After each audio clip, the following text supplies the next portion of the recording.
Today's video we're going to be looking at button bands made on the single bed machine. In this case this is a horizontal button band because the work has been hung on the row edge. So this example is a sandwiched button band technique, which you can see from the wrong side of the work. We have this chained trim finish, and I recommend that if this is your first time practicing with a button band, that you utilise a swatch, preferably the swatch from your garment, to ensure that the tension you use for the band is even to the number of stitches that we're going to be picking up. So the first thing I want to cover is the math in order to work out how many stitches on the edge we need to pick up. So the first thing when it comes to picking up the edges of the work, when we're working in stockinettes, we want to be picking up every 3 out of 4 stitches. Now, since this piece that I'm going to be creating the button band for is a circular yoke colourwork cardigan, I'm also going to have a certain amount of those stitches that are in colourwork. So for colourwork, I'm going to be picking up every 2 in 3. So I'll have worked out from a schematic or any notes that I'll have kept that the first portion here includes your hem where you cast on. I have 161 in stocking stitch, and my colourwork area, all of the tiers add up to 66, and then I also have my neckband, which is another 10. So I'm going to work out from the first stocking stitch area. So I want over 161 stitches. I'm going to divide that by 4 and then multiply by 3 the answer, which is going to give me 120, and this is going to be needles. So we can see every 3 in 4. So the 4, we divide the number of rows by 4, and then we multiply that answer by 3, and that gives us the number of needles. And we repeat the same for the colourwork area using the 2 and 3 method. So we do 66 divide by 3, and then we multiply that answer by 2, which gives us 44 needles. And the same for the neckband area, which is 10 rows in height. So we're going to divide by 4 because it's stockinette, multiply that answer by 3, that gives us 7.5. Then we're going to take all of that and add that together. So your total number of needles would equal 171.5, but we want to replace that with 174. To keep in mind, we round up and add 1 extra stitch to accommodate the seam that we would have to sew at the ends of the bands. So when we want to work out the spacing of our buttonholes, what I recommend you do is when you make the sample using your swatch to get the tension correct for picking up the edges, is that you create a few different sized buttonholes depending on the size of your button. So in this case, these ones are 4 stitches in width, and they do give a snug fit, but I think I'd like to increase that to 5. So working out how many buttons I want. So in the case of this, I want 7 buttons, and each button hole is going to use 5 needles. And I know from before the size of the button band, I'm going to round mine down to 170. And the method we're using here is along the lines of a magic formula. So the overall size of the width of the button band is 170 needles. I want to work out where my first buttonhole, so in this case, if this is my button band going off to the cardigan, I want to work out where button number 1 at the very top and button number 2 at the very bottom, how far in that is going to start from the edge of the band. So in my case, I want the space on either side to be 8 stitches. So I'm going to take away from 170 both of those, so take away 16, which leaves me with 154 needles. So the next thing we need to work out is how many of the stitches or needles are going to be out of work from the 7 buttonholes that we want to create.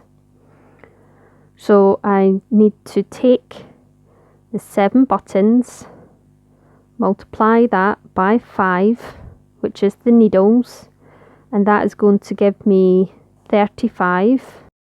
And then I need to take 154, this is the number of needles that will be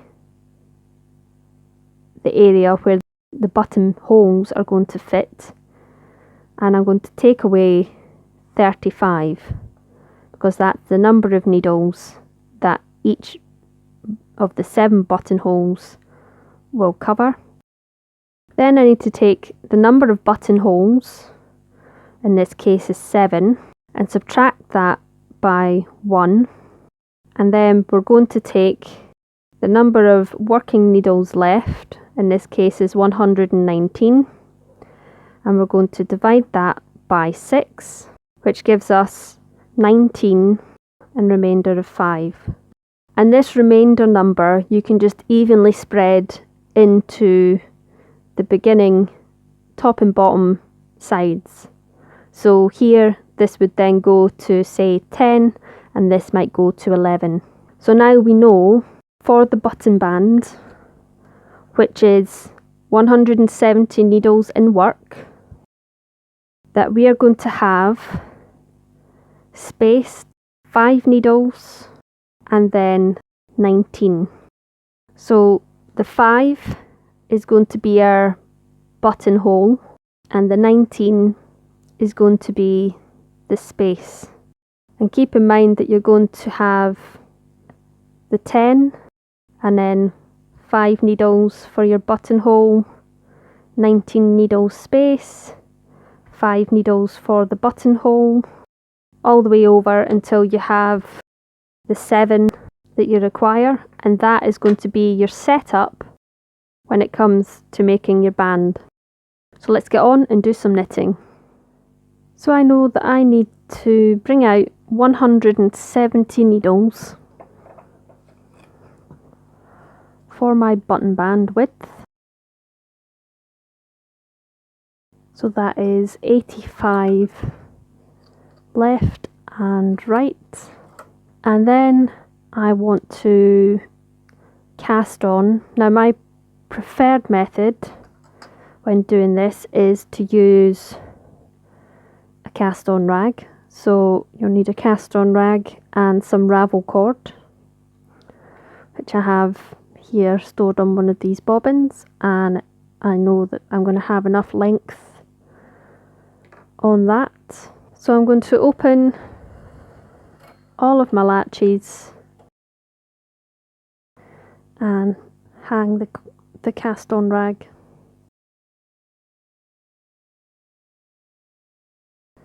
Next we're going to hang the claw weights.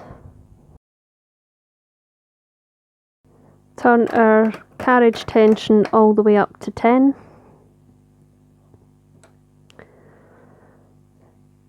Take our ravel cord, pull out a generous length and place a peg on the tail end.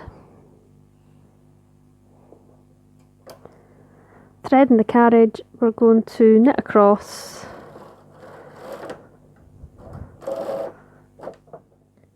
Once we're done with the row of ravel cord, we can turn our tension dial back to our button band tension and reset our row counter,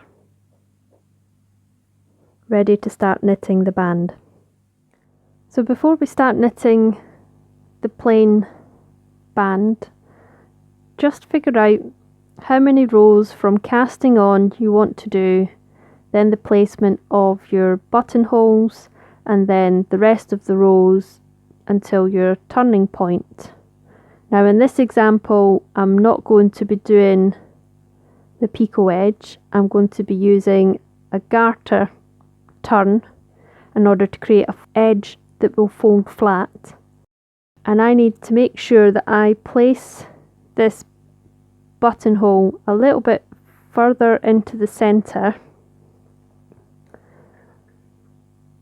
And again, you can have your button handy to see where your buttonhole would need to be placed. And then you can have a look at how the size of the button sits on the depth of the band. Another thing to point out before we start the knitting is we're going to want to pull out some of our main yarn. Again, a generous length because we're going to need this piece to be able to knit off our buttonholes. So I have approximately twice the width of the work, which is more than enough, but it's always better to have a little bit extra than to be short. So I'm going to keep that spare piece off to the side just now until we need it, and I'm going to again take a peg onto the tail, thread my carriage, my row counter is reset, my row tripper is engaged, my carriage tension is turned down to the required tension I want for my band, and I'm going to knit to the halfway point of where I want to place my buttonholes.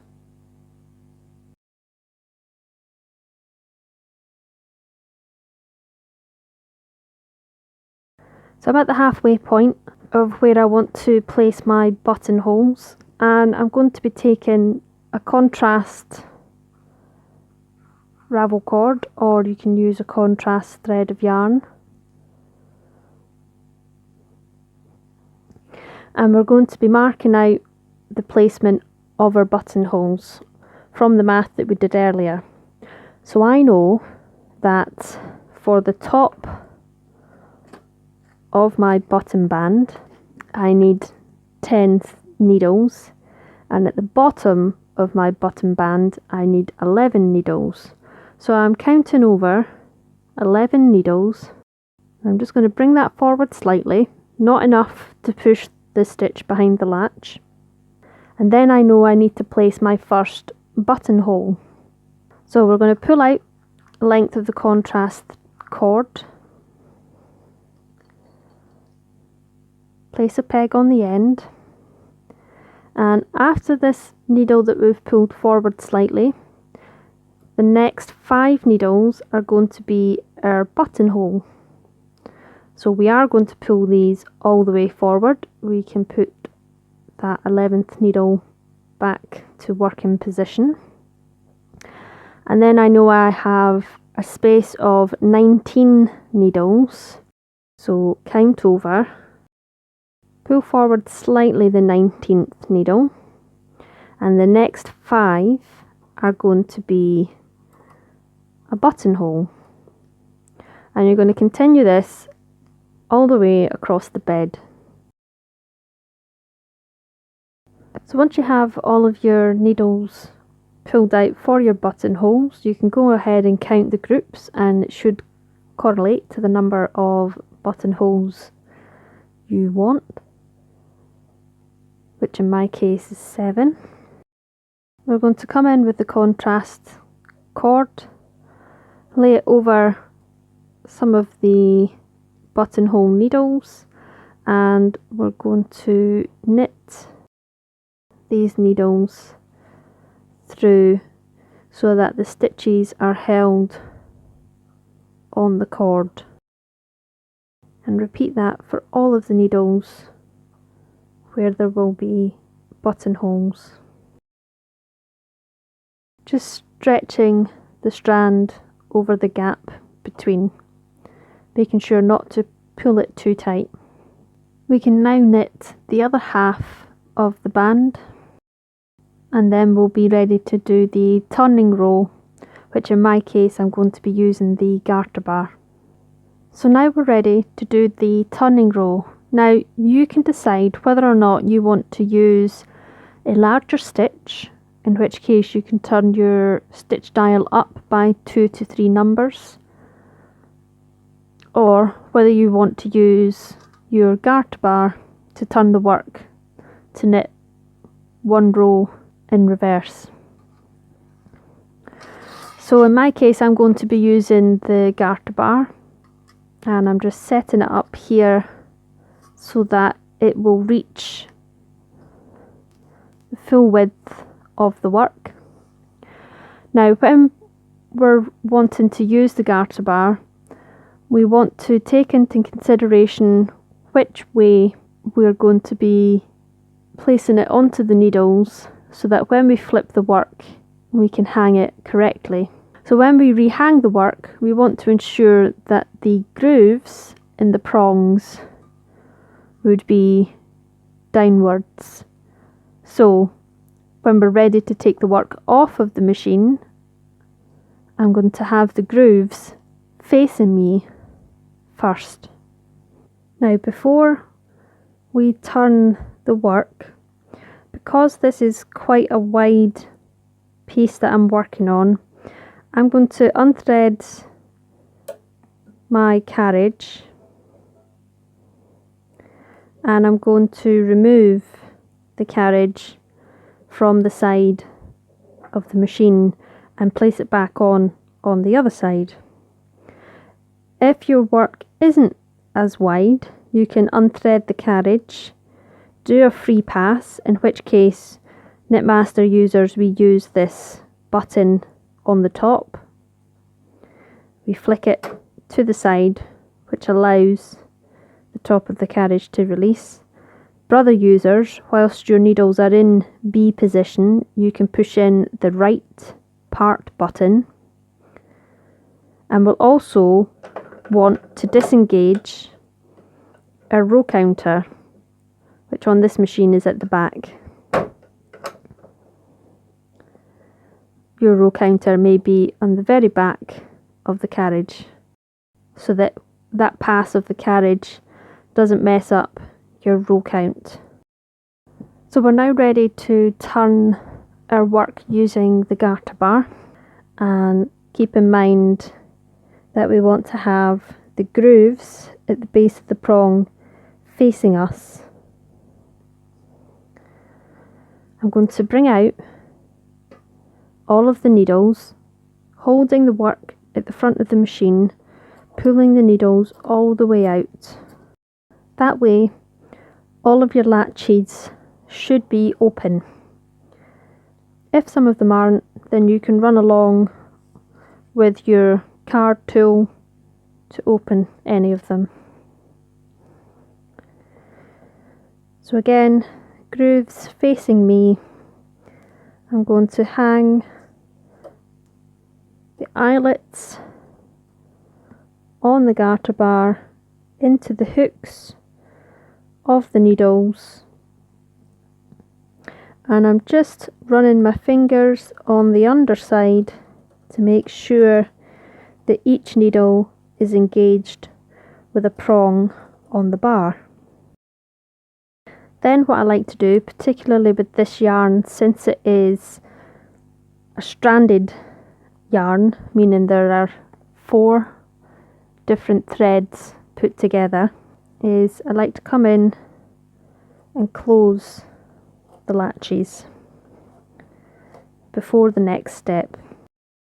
The next step is going to have us pull the work forward, so away from the gate pegs, and we're going to be pulling it off and onto the prongs on the garter bar. So we're going to ensure that the garter bar is lifted upwards so that the prongs feed down to the base of the hooks, and we're going to slowly pull off each stitch onto the prongs of the garter bar, and just ensure that all of these loops seat themselves down onto the widened base of the prongs on the garter bar, and this just helps to keep them secure, particularly over a piece this wide. Now what I like to do with the tail is I like to bring it in front of the bar and then place a peg on the end, so that when we're flipping the bar, this tail isn't going to come free and potentially pop the edge stitch off.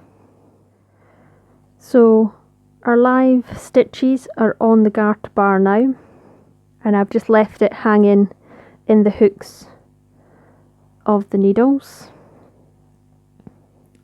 First thing we want to do is hold either end of the garter bar, pivot it back up and push it in slightly so that it opens the latches for us.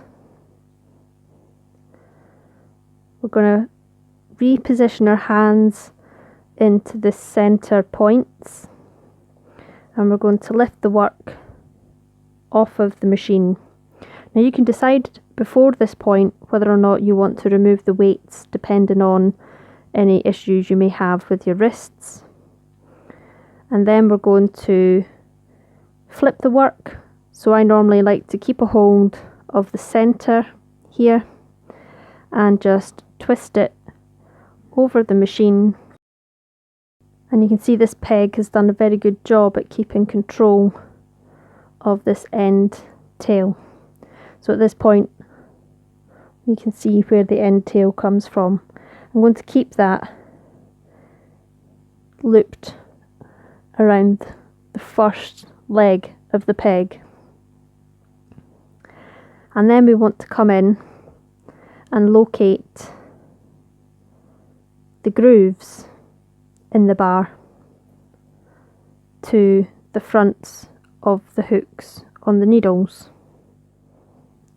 So we're going to locate the end stitch, line up the groove with the front of the needle. Now at this point you may want to put your needle stopper on to prevent the needles from pushing back in. So I'm going to line up and apply gentle pressure, keeping as best as I can to keep the hooks in that groove on the bar. As I pivot it forward, start to pull the bar back down and pivot it back.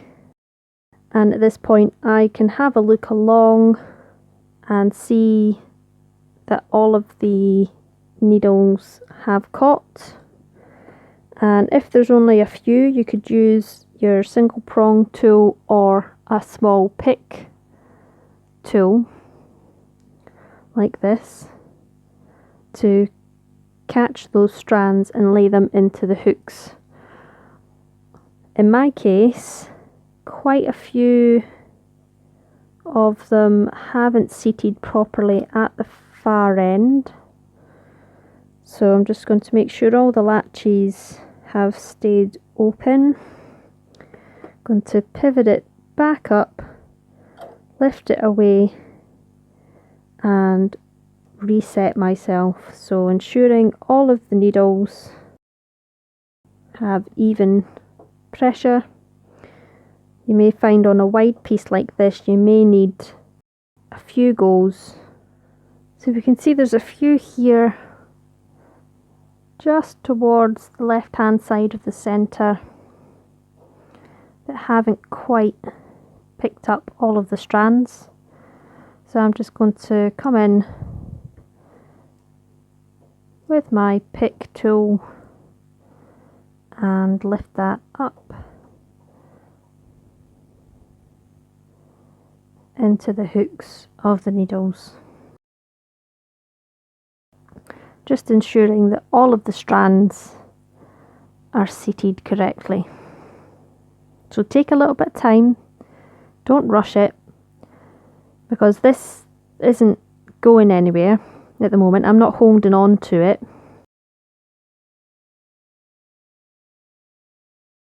And once we're confident that all of the stitches have been hooked up correctly,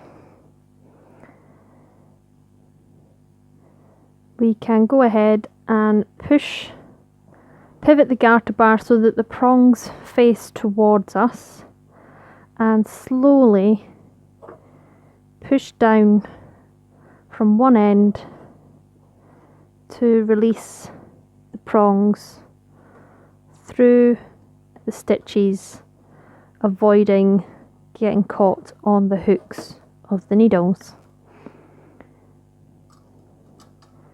And you can see at this end our peg is still keeping good control of the working end of the yarn. So I'm just going to place that into the clip on the edge, and then you can go ahead and push all of the needles back to B position whilst the live stitches are still in the hooks. So now that our needles are all back into B position, I can go ahead and put my carriage back on the edge. The reason I left the carriage off was because the garter bar had a certain amount of the prongs that were empty. It would tend to get in the way of the sinker plate, so I just thought it would be easier to remove the carriage.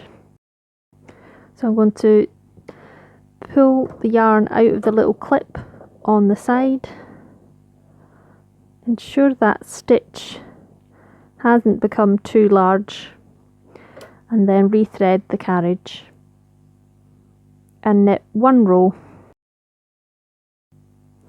You'll then want to repeat the garter turn so that you can continue knitting with the wrong side of the band facing you.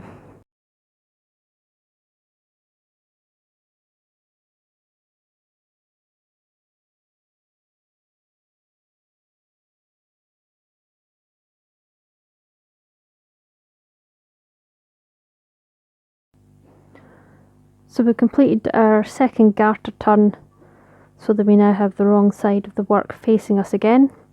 And the next step is to knit the other half of the band up to the buttonholes. So we want to repeat the row count from here,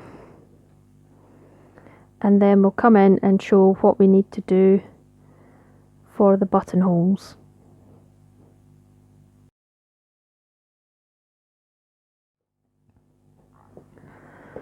So now we've done the first part of the second half of the band, and now we need to come and pick up the loops on the top part of the buttonhole.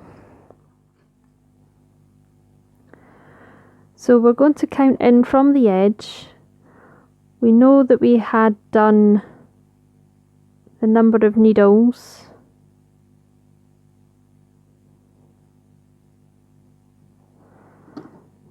So what we're going to be doing is pulling this up to match the needles that we had previously marked off.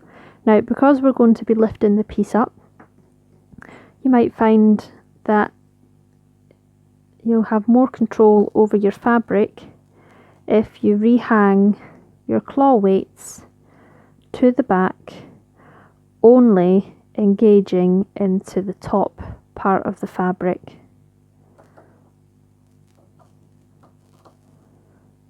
So that when you're lifting this piece up, the fabric that is immediately next to your needles isn't going to want to pop the loops up and off the needles. So these are the 5 that we want to create. So I've just pulled forward those needles slightly, and I'm looking in to catch the first loop that is to the left of the first ravel cord bump, and I'm going to hang that, and that is the edge most stitch. And then we're going to pull these all the way forward, and we're going to repeat the process along the needle bed, bearing in mind the number of empty needles you had between the button bands, so count those out. Find your first purl bump and hang that across. So we can see the ravel cord loop caught in all of these, but there's also this, so I'm going to catch and hang the edge stitch. So what we actually have are 6 needles which are going to be rehung. It's a little bit harder to see on the first stitch. If we just take the peg off of the tail just now, if I stretch that, you can see where that ravel cord lays over and where I need to catch that edge needle. So if you have a 4 needle width, you need to pick up 5, and if you have, in my case, a 5 needle width buttonhole, then you need to pick up 6.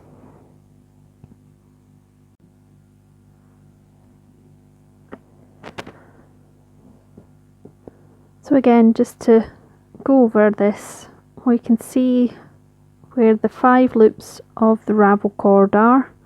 We want to be picking up these top purl bumps that form. So we're going to find the first loop and catch the purl bump to the side, and then we're going to pick up corresponding loops ensuring that you catch the edge loops. And then we're going to pull that forward, ready for our next step. So I'm going to continue across with the 4 buttonholes I have left, and then I'll join you for the next step. So our next step, now that we have created one half of the band, our turning row, and we are partway through the second half of the band, and we have now hung this section here, we need to cast off these stitches in order to create that opening, which you can see quite clearly. I've used a contrast yarn in the example, but ideally you want to use the same yarn as your button band, which is why earlier you were asked to pull off a generous length from your yarn before you started to knit. So we have 2 loops on each of the buttonhole needles, and we have pulled the needles all the way forward. We're going to do a behind the gate peg cast off using the long length of yarn that we had pulled out previously. So I'm just going to put a knot in one end,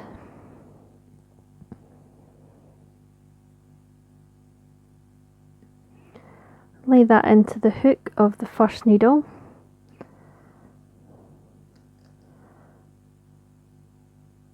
pop the peg on the tail, and we're going to knit that through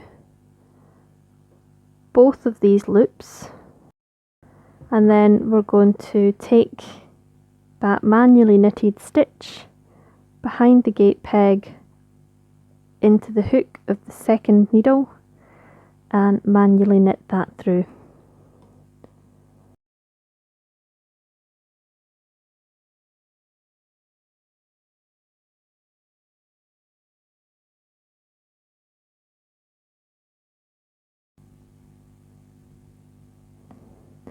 So what you might find easiest to do is to replace these 2 stitches into the hooks of the needles.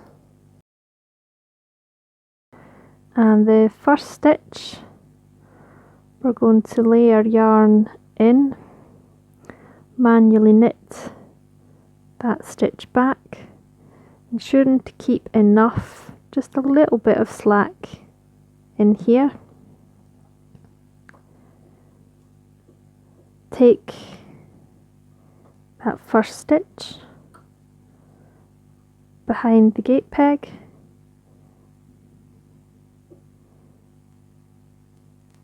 transfer onto the next needle,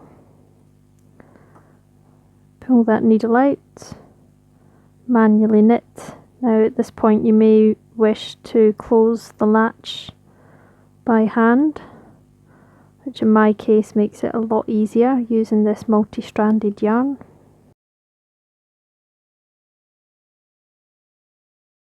And remember, every time you can control the size of this loop.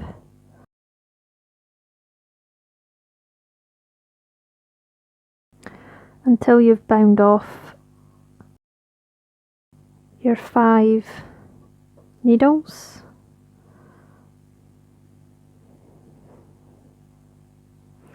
Now, because we've done this behind the gate peg, once you've gone through and done the bind off for the rest of your buttonholes, what I recommend you do is pull out 3 or 4 needles on either side of the empty needles, and then you can either push up with your finger or use your prong tool to assist you with lifting these loops up and off of the gate pegs so that you can continue to knit the rest of the band. Once these have been lifted off, you can then come in and pick up the loops for the lower half of the buttonhole. So in this case we have 5 loops to pick up. And you can decide whether you want to just hang these into the hooks of the needles, or if you prefer to pull the needle all the way through. So you do that process for all of your buttonholes. Cast off behind the gate peg, lift those loops up off of the gate peg, and then rehang the second half of the buttonhole. What you might like to do at both ends with the tail is to weave them over and under, and then at this point you would want to pull out your ravel cord, because you want to make sure that you have picked up correctly all of your buttonholes before you continue on. And you'll be able to see or feel, looking down through the needles, that every hole has been formed, all of the stitches have cast off correctly, you've picked up the correct lot of stitches to follow on from, and then you can carry on knitting the second half of the band, and then we'll be ready to sandwich the main part into the band. So now we have the second part of our button band knit, so the second half, and we have our buttonholes.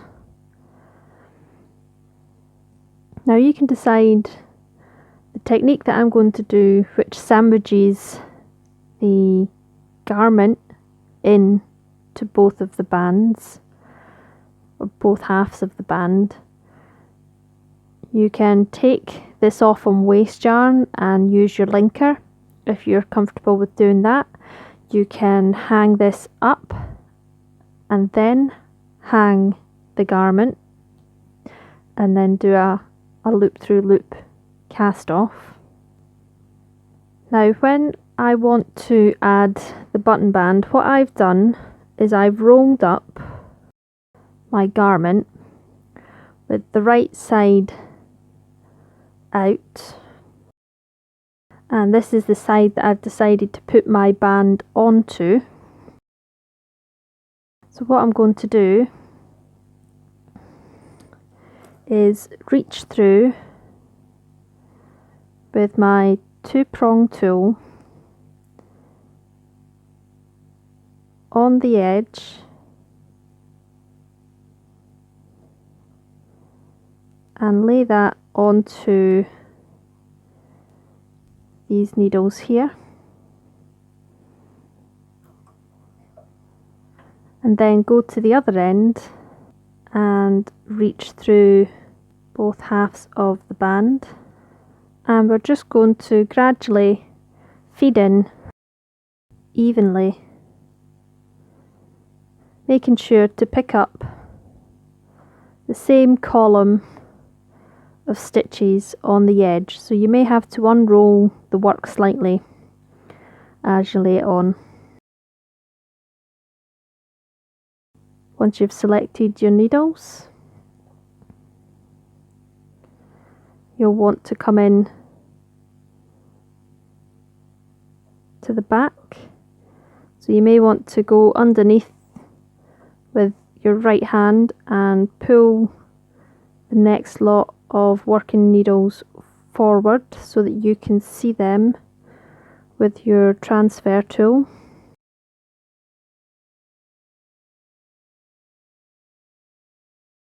And just take your time working yourself all the way across.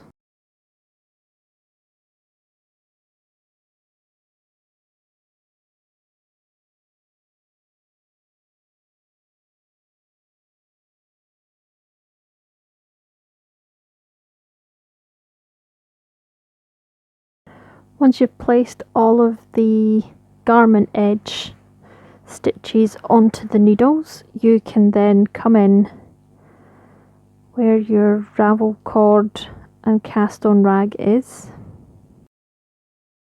and you can pick up these stitches.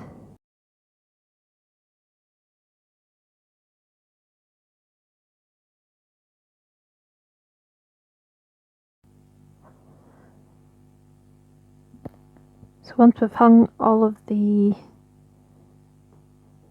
stitches from the cast on rag edge, we're going to push everything all in towards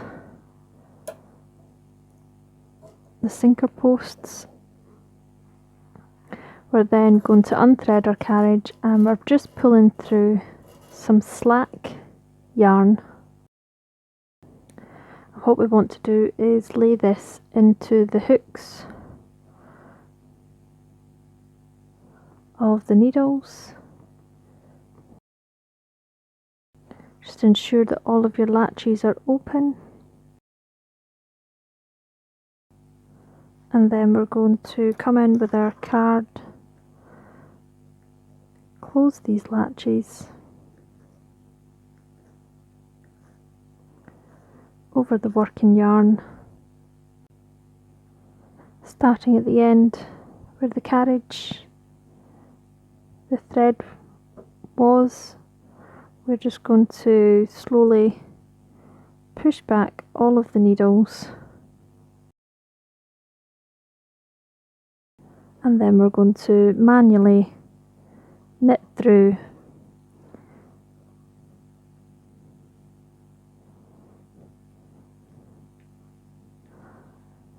creating generous sized loops so that we can complete a latch tool cast off.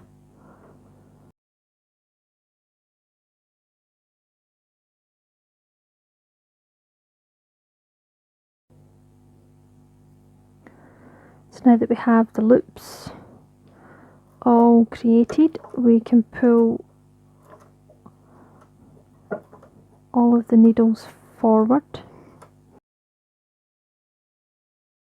and then we can work from the first loop we created, taking our latch tool, take the weight off at the beginning, and we're going to come in, catch the loop, remove it from the needle, place that loop behind the latch, and then take the next loop.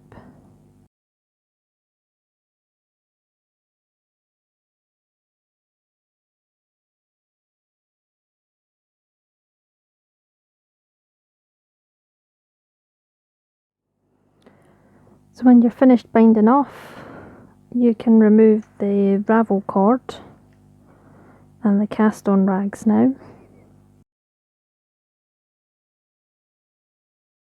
And there is your completed button band. So that's the show side and the wrong side.